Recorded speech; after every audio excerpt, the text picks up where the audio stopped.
Skin allergies क्या contagious होती हैं या फिर ये बॉडी का कोई इंटरनल रिएक्शन है? कंटेजियस तो ये बिल्कुल भी नहीं है, इट्स नॉट एन इन्फेक्शन। क्या स्ट्रेस स्किन एलर्जी ट्रिगर कर सकता है? Definitely yes. अब स्ट्रेस और स्किन वो डायरेक्ट रिलेशनशिप होता है स्किन से भी। बहुत लोगों को नेचुरल प्रोडक्ट से भी या फिर हर्बल प्रोडक्ट से भी बहुत बार स्किन एलर्जीज होती है। क्या ये सही है? सी नेचुरल मतलब ये ज़रूरी तो नहीं है ना कि सेफ ही हो।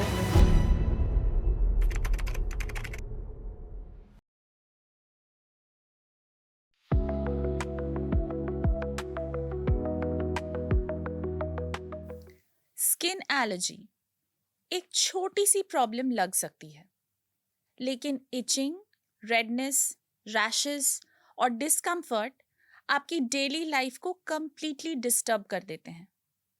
ऊपर से कांस्टेंट ब्रेकआउट्स होने से स्किन पे दाग कॉन्फिडेंस को भी अफेक्ट करते हैं।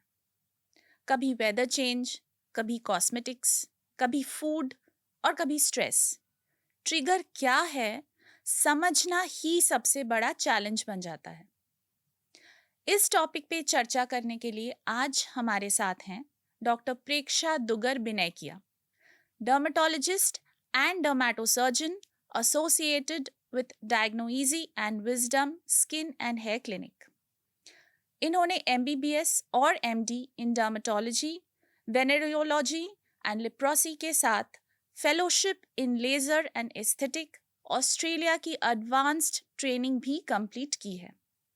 क्लिनिकल, एस्थेटिक और सर्जिकल डर्मेटोलॉजी में उनका वास्ट एक्सपीरियंस उन्हें स्किन हेल्थ का एक ट्रस्टेड एक्सपर्ट बनाता है। Welcome to our podcast doctor Preksha Dugar बिनैकिया।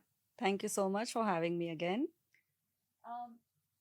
पहले हम बेसिक्स से शुरू करते हैं, क्योंकि स्किन एलर्जी के बारे में बात करेंगे तो सबसे पहले हमें ये समझना होगा कि स्किन एलर्जी एग्जैक्टली क्या है, और इसको पहली बार अगर कोई स्किन एलर्जी फेस कर रहा है तो उसको आप कैसे एक्सप्लेन करेंगे?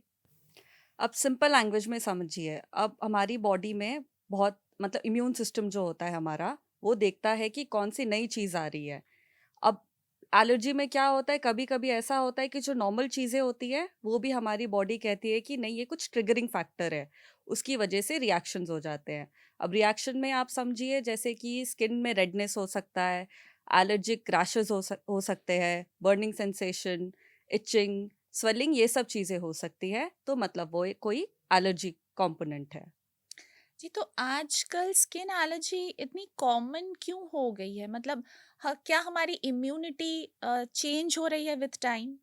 देखिए इम्यूनिटी पर से वीक नहीं हो रही है, जो हमारा लाइफ़स्टाइल है वो बेसिकली ट्रिगर कर रहा है ये सब चीज़। अब आप अर्बन लाइफ़स्टाइल देखिए हमारा, हम क्या करते हैं, सुबह उठे, हम लोग खाली बैठे रहते हैं, एनवायरनमेंट देखिए कितना ज़्यादा पॉल्यूशन बढ़ चुका है, ऑल दीज़ फैक्टर्स ये कंट्रीब्यूट कर रही है। तो ये जो सडन चेंजेस, जो छोटे-छोटे ट्रिगर्स हैं, वो एक्टिवेट हो जाते हैं, जिसकी वजह से इम्यून रिएक्शंस हो रहे हैं, इम्यूनिटी वीक नहीं हो रही है हमारी।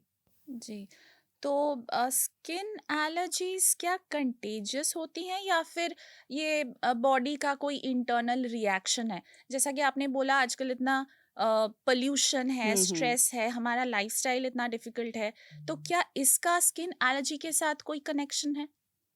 नहीं, नहीं। देखिए होता क्या है, स्किन अब जैसे कि कंटेजियस तो ये बिल्कुल भी नहीं है, it's not an infection, it's an immune mechanism पर से।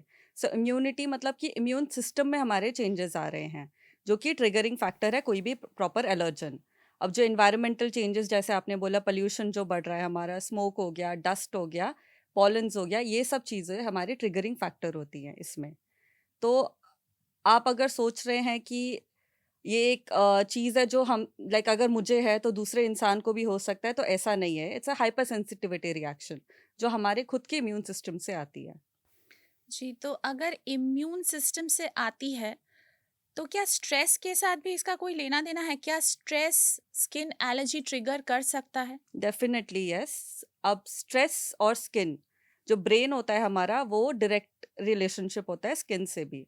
फॉर एग्जांपल अगर आप कम सो रहे हैं, स्लीप डेप्रिवेशन हो रहा है आपको, आपको कोई चीज़ का स्ट्रेस है, फॉर एग्जांपल कोई एग्जाम्स आ रहा है, कोई सर्टन ब्रेकअप हो गया, रिलेशनशिप में कोई स्ट्रेस है, तो उसकी वजह से भी ब्रेकआउट्स हो जाते हैं, तो स्किन इक्वली इफेक्ट होती है हमारी। ओके।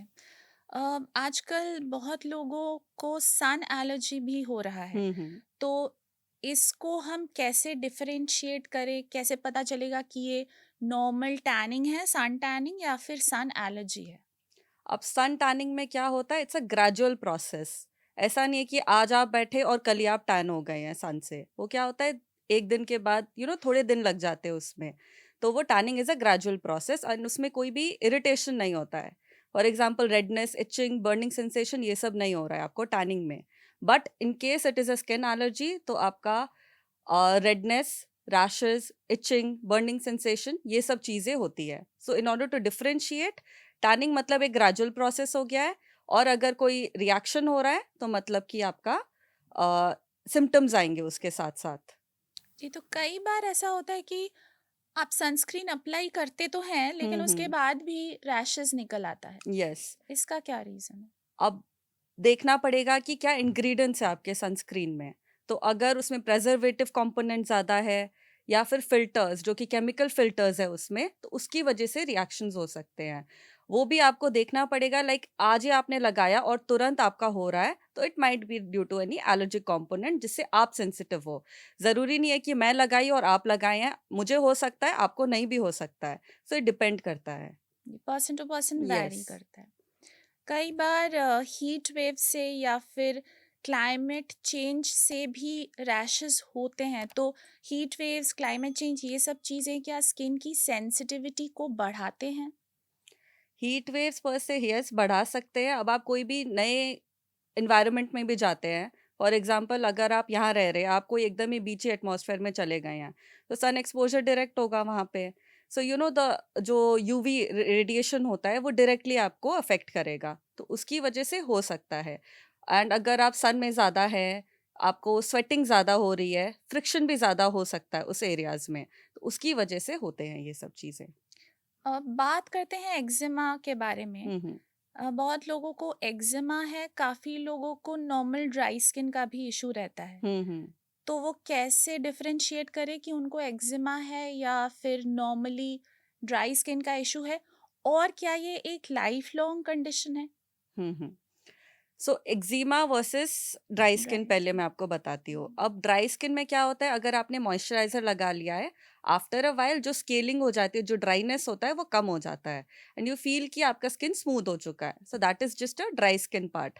अब एक्जिमेटिक स्किन में क्या होता है, आप मॉइस्चराइजर भी लगा रहे हैं, लेकिन आपको फिर भी इरिटेशन हो रहा है, जैसे कि आपको इचिंग हो रही है, रेडनेस आपका कम नहीं हो रहा है, दैट इज एक्जिमेटिक कॉम्पोनेंट। एंड अगर आप बार बार उस एरिया में इचिंग करेंगे तो फिर वो एक पिगमेंटेशन भी आ जाता है उस एरियाज में, because of the constant friction and rubbing. तो ये हो गया dry skin versus the eczematous skin component वाला पार्ट। अब अगर आपको एक्जिमा है, it is a life long condition, all दो आप इसको मैनेज कर सकते हैं। ये ज़रूरी नहीं है कि अगर आपको आज हो गया तो ये बहुत ज़्यादा हो जाएगा, लाइक बहुत ज़्यादा आपका लाइफस्टाइल में आप लोगों को अफेक्ट कर रहा है। लेकिन अगर आप उसको ढंग से मैनेज करेंगे कंडीशन को, तो फिर वो आराम से हो जाएगा ठीक आपका। कंप्लीटली क्योर नहीं होता है जनरली, बट हाँ कंट्रोलेबल और मैनेजेबल हो जाता है।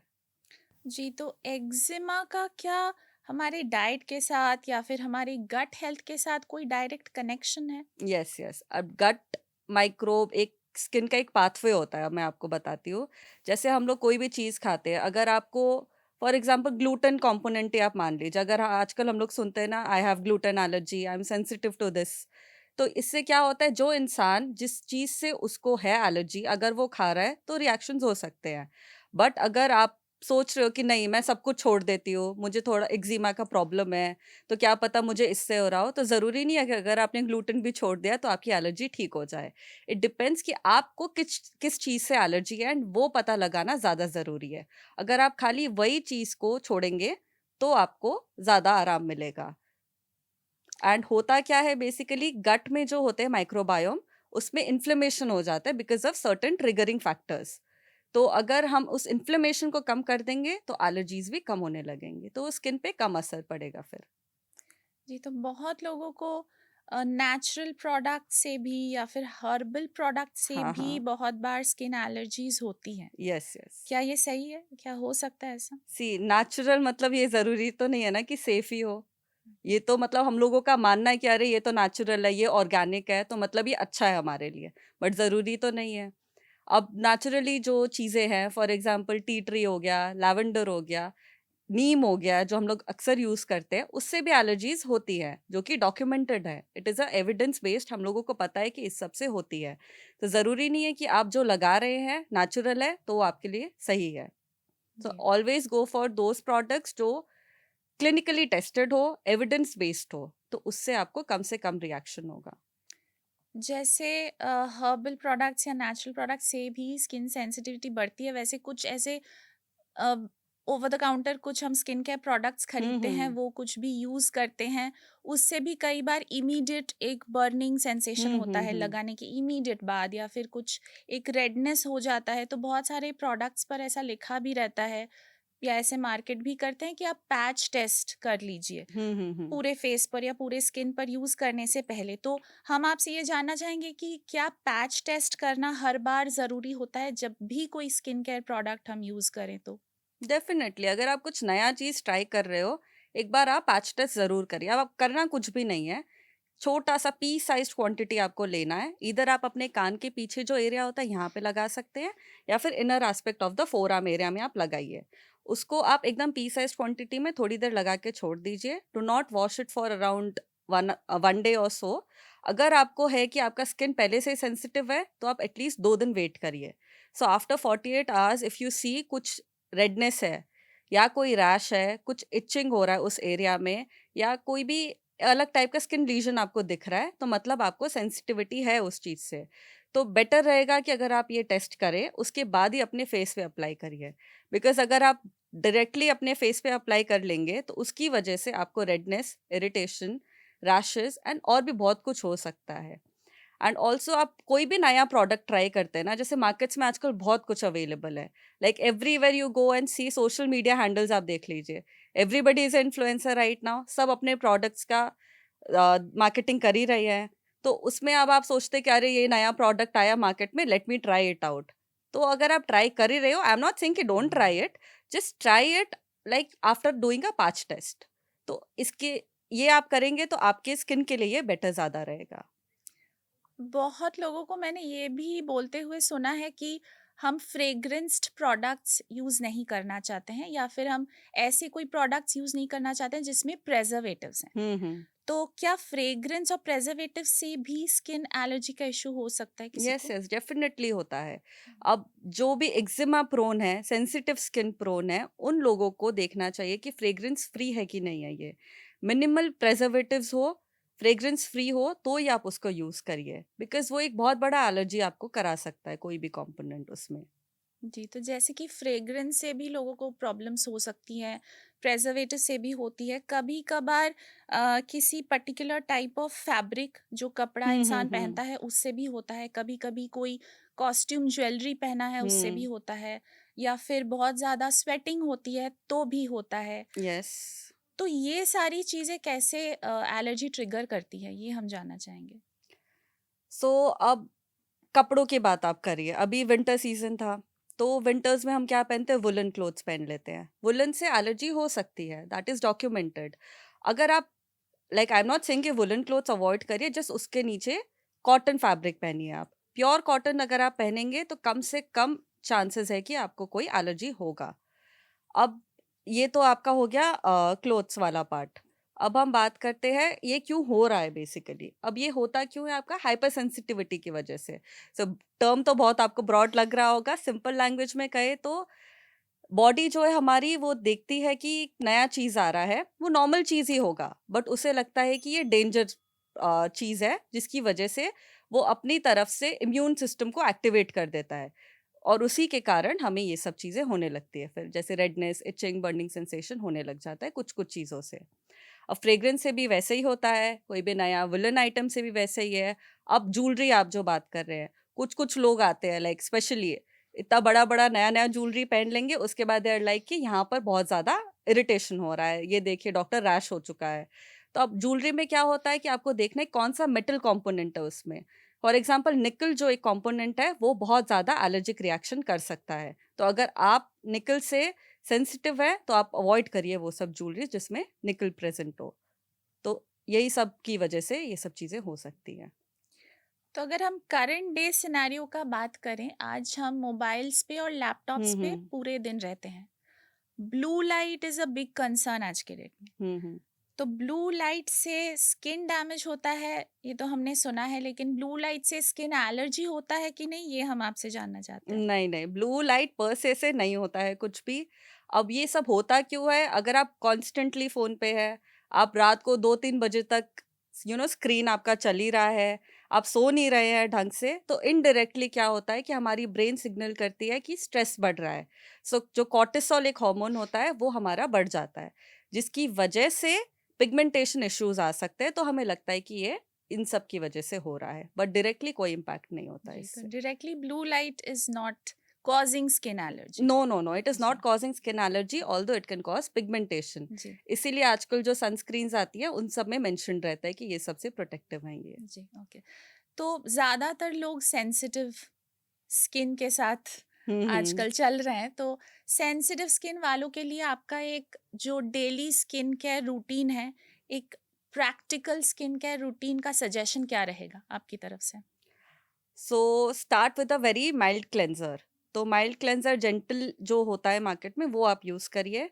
उसके बाद जो है ना, जो हम लोग ये करते हैं 10 स्टेप रूटीन्स एंड ऑल, इसको फुल्ली अवॉइड करिए। You just need a normal cleanser followed by a good moisturiser जिसमें कि बैरियर रिपेयर कंपोनेंट हो, और अप्लाई अ सनस्क्रीन। अगर आप ये 3 चीज़ कर रहे हैं, तो फिर आपका स्किन में कोई ऐसा रिएक्शन नहीं होगा। अगर आप चाह रहे हैं कि नई नई नई चीज़ें हैं, मार्केट में आ गई है, आज हमने ये देखा सोशल मीडिया हैंडल पे, let me order this product, हम ये यूज़ करना चाहेंगे, तो आप if you keep changing your products, तो उससे आपको एलर्जीज हो सकती है। तो ये इतना अवॉइड करना है, स्टिक टू द प्रोडक्ट्स जो आपको लग रहा है कि आपको सूट कर रहा है। फ्रीक्वेंटली चेंज नहीं करना है आपको, कोई भी चीज़ जो है उसमें कॉन्स्टेंटली यूज़ करते रहिए बस। एंड अगर आप चाह रहे हैं कि नहीं, मेरे स्किन में कुछ कंसर्न्स हो रहा है, गो विजिट अ डर्मेटोलॉजिस्ट, अच्छे से कंसल्टेशन करिए, then only use the product. तो सिंपल स्किन केयर रूटीन रखना है, और अगर कोई इशू है तो तो डर्मेटोलॉजिस्ट डॉक्टर के के पास जाना है। जाना है, बिल्कुल। तो स्किन एलर्जी का ये जो इशू है, क्या ये एक परमानेंट इशू है, पूरी जिंदगी ये रहेगा, या फिर ये मैनेजेबल है, क्योरेबल है, क्योर कर सकते हैं इसे? नहीं, it is a manageable condition. अच्छा। पूरी तरह से क्योर नहीं कर सकते हैं, इसको सिर्फ हम मैनेज कर पाएंगे। वही ये, सिंपली आप हाइड्रेटेड रहिए, मॉइस्चराइज करते रहिए, सिंपल स्किन रूटीन फॉलो करिए, ज़्यादा गर्म पानी यूज़ नहीं करिए। All these factors will help you out. लोग कहते हैं कि सिर्फ सेंसिटिव स्किन वालों को एलर्जी होती है, क्या ये सच है? नहीं, नहीं। अब मेरी स्किन अगर सेंसिटिव नहीं है तो मतलब ये थोड़ी है कि एलर्जी नहीं हो सकता है। डिपेंड करता है आपको किस कंपोनेंट से एलर्जी है। स्किन किसी का भी सेंसिटिव हो सकता है, बट यू नीड टू सी कि किस कंपोनेंट से हो रहा है। शायद एक और मिथ है हम सब में कि हम अगर एक्सपेंसिव प्रोडक्ट्स यूज करते हाँ, हैं हाँ, तो हाँ। वो हमारे लिए एकदम सेफ है। यस। अ, मुझे तो लगता है कि ये मिथ है, आप क्या कहना इट चाहेंगी? Is a big myth. Like 100% it is a myth. अगर आप सोच रहे कि नहीं, फॉर एग्जांपल एक प्रोडक्ट है वो 4000 का है, दूसरा ही प्रोडक्ट आपको 1000 रुपए में मिल रहा है, बट आपने इंग्रेडिएंट लिस्ट तो चेक करनी पड़ेगी ना, कितना परसेंटेज है, क्या कंपोनेंट है उसमें। वही 4000 के सामान में अगर कुछ भी प्रेजेंट नहीं है तो क्या मतलब है वो यूज़ करने का। So you need to check कि क्या कॉम्पोजिशन है उस प्रोडक्ट का, कितना परसेंटेज है उसके, उस हिसाब से you have to like buy the product. जी। तो अगर मैं सम अप करना चाहूँ तो मैं यही कहना चाहूँगी कि एक तो स्किन एलर्जी किसी को भी हो सकता है, ऐसा नहीं है कि सिर्फ सेंसिटिव स्किन वालों को ही हो। And we should always stick to एकदम simple skin care routine follow करना है, जो हमें सूट करता है हुँ, वही यूज़ करना है। बहुत एक complicated skin care routine, 10 step routine नहीं अपनाना है। बिल्कुल नहीं। सन से बचने के लिए सनस्क्रीन यूज़ करना है, हुँ। और अगर बहुत ज़्यादा रैशेस का प्रॉब्लम हुआ, एलर्जी का प्रॉब्लम हुआ, तो डर्मेटोलॉजिस्ट के पास जाना है। Yes, ji. definitely. So thank you so much, Dr. Preksha Dugar, for explaining skin allergy इतने सिंपल भाषा में हमें एक्सप्लेन करने के लिए। Thank you very much. तो दोस्तों, आज हमने जाना कि स्किन एलर्जीज सिर्फ सरफेस प्रॉब्लम नहीं है, ये बल्कि लाइफस्टाइल, एनवायरनमेंट और स्किन केयर हैबिट से डीपली कनेक्टेड होती है। Thank you, Doctor, for Thank you your so much. valuable insight, such an insightful conversation, such an informative conversation. And to our viewers, मैं ये कहना चाहूँगी कि अगर आपके पास स्किन केयर को लेकर, स्किन हेल्थ को लेकर या फिर स्किन एलर्जीज को लेकर कोई और सवाल या सजेशन है, वो आप हमें लिख कर भेज सकते हैं. लिखने के लिए आप हमारे कमेंट बॉक्स में कमेंट कर सकते हैं या फिर आप हमें ईमेल कर सकते हैं to podcast@sastasundar.com. Do like, share and subscribe to Sasta Sundar's YouTube channel. सस्ता सुंदर ऐप डाउनलोड करना बिल्कुल मत भूलिए. वहाँ आपको मिलते हैं 100% genuine medicines, 18% discount and a free home delivery. Thank you for watching our podcast. We will see you